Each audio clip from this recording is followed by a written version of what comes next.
brother wanted me to be the legal guardian of his baby, so I demanded his wife to take a paternity test before I'd be their baby's guardian. Now their marriage is ending. I, 28F, have an older brother, 30M, and around 2 weeks ago, he asked me to be the legal guardian of his son. His son is just 6 months old. My brother visited me 2 weeks ago and told me that he and his wife wanted me to be his legal guardian because his job required him to move to another city and his wife, 29F, spends most of her time in the hospital for her chemo treatments. My brother can't reject this offer either to stay back here because it pays more than his current job and he desperately needs money to pay for his wife's treatments as she was diagnosed with stage 2 liver cancer last month. So he worked out an arrangement with his in-laws where they'll be the ones looking after his wife while he works out of state for 5 days and comes back on the weekends, but they're also kind of aged and won't be able to handle taking care of both his wife and his son, so he wanted me to take over the duties of his son. We have no other family apart from each other, so I'm the only person he could turn to, which is why it was really difficult for me to say no at all. Both our parents passed away when we were in our early 20s and we've been on our own ever since. My brother works in marketing and I'm a high school teacher, so it's not exactly like we're rich, and I'm too busy and tired to take on any additional responsibilities, like looking after my nephew. I also couldn't just say no to my brother because we're all we have, and it would break my heart if he got mad at me over this. There was also another reason that I was kind of skeptical to agree to this legal guardianship, and that was because of all the rumors and gossip I'd heard about my sister-in-law. We live in a relatively small town and news travels fast. So a couple of years back, I think before my brother even got married, I heard from one of my coworkers that one of her cousins had gotten into a lot of legal trouble over a paternity fraud that she'd pulled off and was now being sued by her husband whom she'd been fooling. And even though people weren't really sure of it, there was one name that kept popping up when they were gossiping about this, and that was my present sister-in-law's name. I'm really not sure how exactly she was involved or to what extent, but I did know that she was involved somehow and she'd helped them cover it up for a few years after their child was born. Their son was almost 2 years old when that guy's wife, my sister-in-law's best friend, insisted that they get married so she could quit her job and live at home with their son. His mother suspected that something was off because of how hard she was pushing her decision, and that's how the paternity test finally happened. And we also learned that apparently, my now sister-in-law had played a huge role in this fraud by putting her best friend in touch with her cousin who worked at the hospital and would periodically take money from her best friend and her unsuspecting husband to make sure this was all kept under wraps. So essentially, she and her best friend were fooling the poor guy for money, and while her best friend got into legal trouble for it, she walked away scot-free.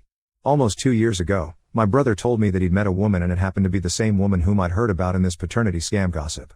I'd told him about it back then and warned him, but he was dead sure that she had nothing to do with it and he trusted her, not the rumors and gossip he heard about her. I didn't know what to say to him, so I didn't interfere, and so within a year, they got married and had a baby. I didn't say anything then because I didn't want to disturb their perfectly happy marriage, and then, last month, she was diagnosed with stage 2 liver cancer, which is why she's been in and out of the hospital for some time now.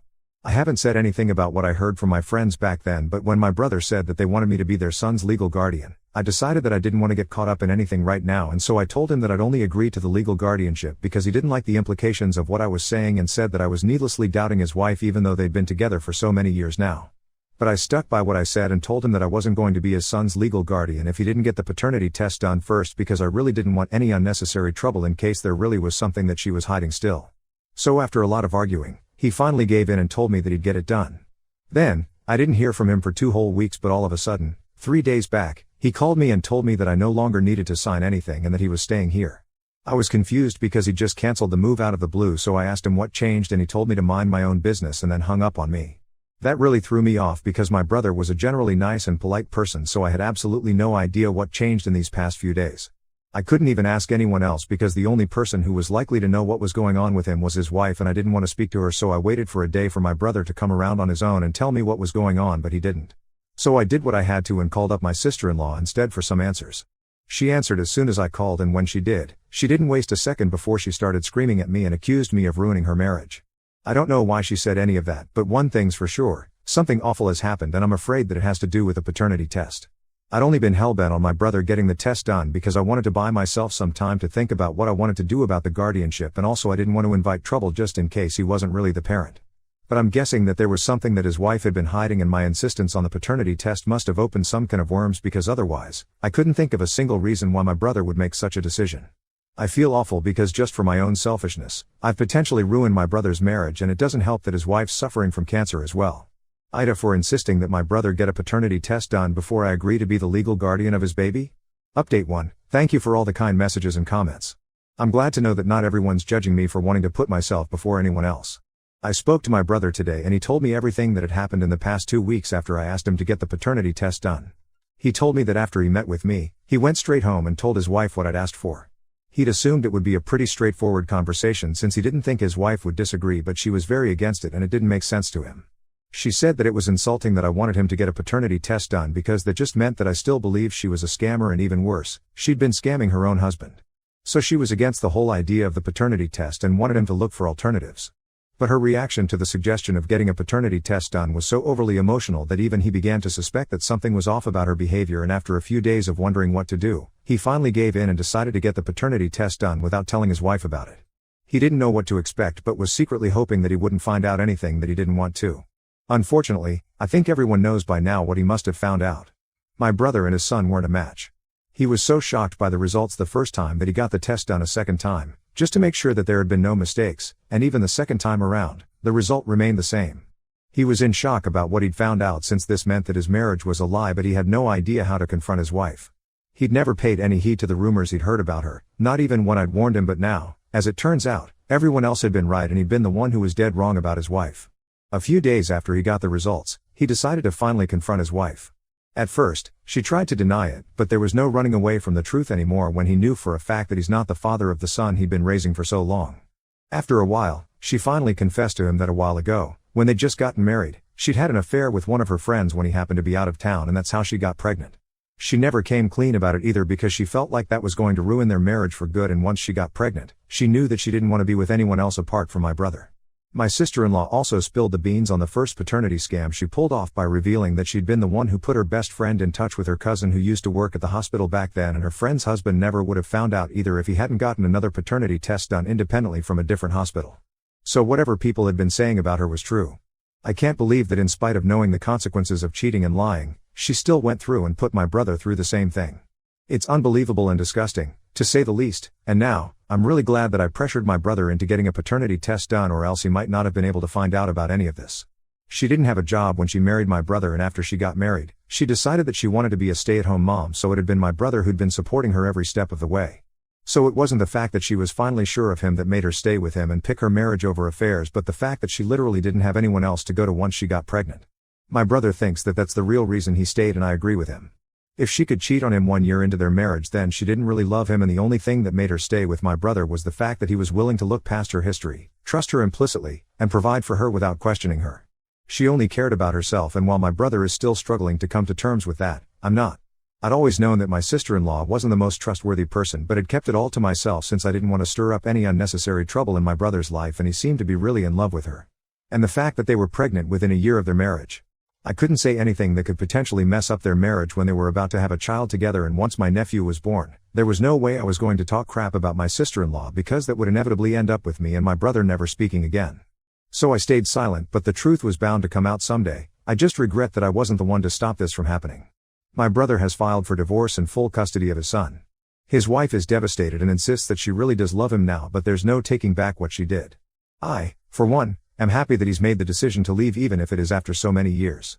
The only thing I feel a little bad about is that she's a cancer patient, and this is coming at a really bad time for her, but my brother deserves better, and I'll stand by that. Update 2. I just found out from my brother that the friend that she'd cheated on him with and his son's real father had still been actively involved in their lives up until recently. He'd come over for a few drinks in the evening today and was venting to me when he told me about this spectacular bit of information. This man had been an old friend of his wife's, and he'd had feelings for her since forever, but then my sister-in-law had chosen to marry my brother because she felt that this friend of hers wasn't stable financially, which just meant that he was well off enough for her. She'd told him about this friend of hers long back when they started dating initially, but he'd never suspected a thing because that's how much he trusted her. When she told him the truth, she claimed that they'd been together only once after their marriage just because they were drunk and emotional, but he didn't know if anything she said was true anymore. My brother said that he'd been an idiot to trust her in the first place and regrets spending so many years of his life fighting against anyone who said a word against her, because eventually, it all turned out to be true and she was nothing more than someone who was after whatever little money he had, and he was the only guy foolish enough to trust her despite her reputation. I felt like crap about myself after he left, because if I'd just pushed him a little harder and forced him not to marry this woman, then maybe he wouldn't be in this awful situation at all, but here we are. It's disgusting that she even remained in touch with the man she'd cheated on her husband with. Listening to him talk about how his wife would often invite this guy and his wife over for dinner and they'd all sit and chat like old friends while he raised this other man's son was sickening. And I just had to listen to him, but this was his reality. I really can't imagine what my brother must be going through right now, and I just keep thinking about how different things would have been if I'd tried to force him to see her reality before he got married to her. It sucks that he's having to go through all of this just because he chose to love someone who didn't deserve any of it. I don't even know what'll become of his relationship with his son now because this is all bound to take a toll on him mentally. He's been living at home with his son and his wife has moved in with her parents, but she keeps visiting every day to ask for forgiveness and convince him not to leave her. It must be crazy difficult for him to say no to a literal cancer patient after so many years of togetherness. I know he still loves her despite what she did to him and all the lies she told him throughout their marriage and her pregnancy, and I could hear it in the way he was reminiscing today about the good times he'd had with his wife. I wish I could do something to help my brother, but I can't. My hands are tied. The most I can do for him is to offer to babysit my nephew because he's taking up more work and responsibilities in his workplace so that he earns more than whatever he's making now and can give his son the life he deserves. I don't think he'll get full custody of his son, given the circumstances. I bet the court will want to let their kid spend as much time as he can with his mother if something unfortunate happens to her.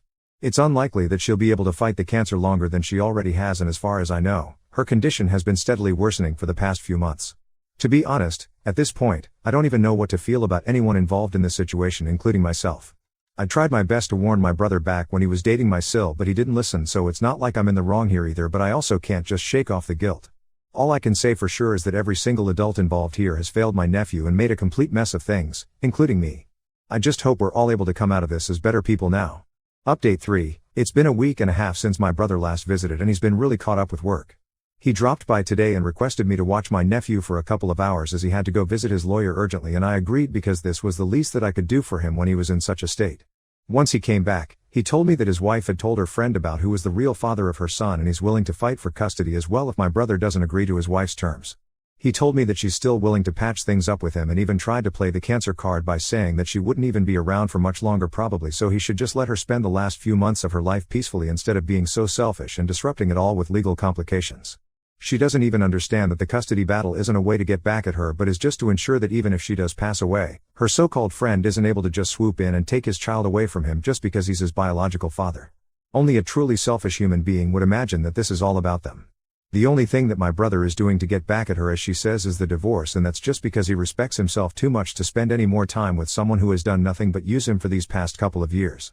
They had a really bad argument about the same a couple of days ago when she dropped by to see her son and talk to him yet again so that she could persuade him to stop the legal proceedings. When he told her that he wasn't going to change his mind, she got mad and said those things, and the situation just got worse. He believes that she got her friend involved just to retaliate, and I agree with her. I don't even know what her friend's wife is going to say about all of this. They've only been married for 4 months according to what my brother told me, and this is some insane crap that they're getting into. I'm grateful that my nephew himself is blissfully unaware of any of this, and even today, he seemed as happy as ever. I hope that he stays this way forever because the poor kid really shouldn't have to deal with so much from such a young age. Update 4, hi, everyone. My sister-in-law visited me today to see my brother. He'd been here to drop the baby off for a while and he'd been avoiding her for a few days, so she turned up at my house because she knew he was likely to come here. I tried to tell her to go away, but she looked so sickly and weak that I was having a really hard time turning someone like that away. So my brother took over for me, and instead of turning her away, he invited her into the house and told her to make it quick because he also had to leave for work soon. I was in the room with them and the entire conversation happened right in front of me, which made me feel like I was intruding on something really personal. My sister-in-law was pleading with my brother to let her have joint custody, and she'd somehow managed to get rid of her friend since she didn't even want to involve him in the first place, but her emotions got the better of her and she ended up telling him the truth, which is why he got involved. She said that she'd made her peace with the divorce and wasn't even going to contest it, but she desperately needed to see her baby because her cancer was just getting worse and it had already progressed to stage 3, according to what her doctors told her this week, so she needed to spend as much time as she could with her son. I thought my brother was going to say no by how distraught he looked, but instead, he told her that the most he could do for her at this point was that he could let her have supervised visits. He told her very calmly that she'd lied to him for months and that he couldn't just accept it and move on just because she was sick. He was also suffering, and just because his pain and scars didn't make it any easier for him. He told her that he'd fought against everyone who called her a gold digger and a scammer, but eventually, that's what the truth was, since she'd cheated on him in spite of how hard he'd been defending her. So now, for his own sake and the sake of his son, he wanted to let her go and start afresh. My sister-in-law didn't seem too happy about what was being said, but my brother was quite firm that she could either agree to supervised visits once a week or she could go to court against him. After some silence, she said that she'd pick supervised visits, which is what the court would have ordered anyway, so now they only need to legally agree to that arrangement. The divorce is still going to happen, though. I don't know what the future has in store for my brother and my nephew, but I pray that it's only good things. Now on to the next story. Story 2. Noticed my wife coming home half-dressed, so I checked the security footage. What I discovered ended our marriage. I, 27M, Was married to my ex-wife, 24F, for almost 2 years before I found out she wasn't as faithful as she claimed. My wife and I met at the beach on a summer afternoon, and we had a fantastic time together. She had come with a group of male and female college friends. They were all law students, but they decided to take a little break from school. I was also with a few friends, so some of us interacted with my wife and her friends, and we got along well. While other people's conversations ended the day after we left the beach to our different destinations, my wife and I exchanged numbers and kept talking occasionally. Shortly after we met, we started dating and married 2 years later. Before my wife and I married, our relationship was not smooth. My wife came from a well-to-do background, and her parents gave us a very tough time. They were against my wife dating someone like me, and they told her she would be making a grave mistake if she ended up with me. They said so because I worked 12 hours a day, had 2 different jobs, and couldn't get a good paying job, no matter how hard I tried.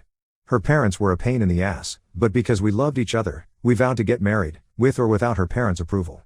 After months of her parents trying to separate us, they stopped and accepted our relationship. With her parents out of our way, I expected we would not have any other issues, but I had no idea more was coming. 2 months before we married, my wife cheated on me with one of her classmates and confessed to me.